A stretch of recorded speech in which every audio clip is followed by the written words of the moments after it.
RLM विधायक माधव आनंद और एलजेपीआरवी के विधायक राजू तिवारी की, जिन्होंने सवाल खड़ा करते हुए शराबबंदी की समीक्षा के साथ साथ जहरीली शराब के मामलों में कड़ी कार्रवाई तक की मांग कर दी। जबकि बीजेपी और जेटू के नेता शराबबंदी को पूरी तरह से सफल बता रहे हैं, लेकिन आरजेडी के नेता शराबबंदी को फेल बताने में लगे हैं। 3-4 दिनों से अपने बातों को रखने का काम किया। जहरीली शराब मिलना दुर्भाग्यपूर्ण है। सरकार के संरक्षण में उनके द्वारा, उनके लोगों के द्वारा शराब की डिलीवरी हो रही है बिहार में। हंगामा करता है। पहले आता था शराब पी करके पहला काम करता था, पत्नी को पीटता था। बंदी एक बहुत ही सफल कानून है बिहार में।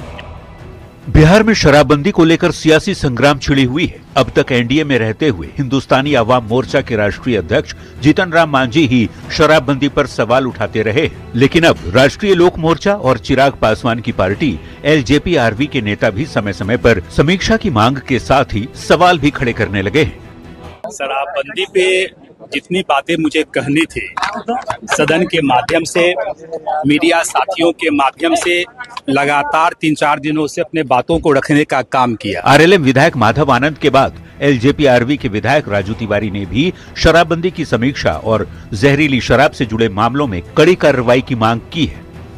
जहरीली शराब मिलना दुर्भाग्यपूर्ण है, इसको तुरंत कार्रवाई करना चाहिए। आरएलएम और एलजेपीआरवी के नेताओं की समीक्षा वाली मांग ने आरजेडी को सरकार पर निशाना साधने का मौका दे दिया है। सरकार के संरक्षण में उनके द्वारा, उनके लोगों के द्वारा शराब की डिलीवरी हो रही है बिहार में। हालांकि जेडीयू और बीजेपी के नेता आरजेडी को तो छोड़िए, अपने सहयोगियों की बातों से भी इत्तेफाक नहीं रखते। अब कोई इस पर हंगामा करता है। पहले आता था शराब पी करके पहला काम करता था, पत्नी को पीटता था।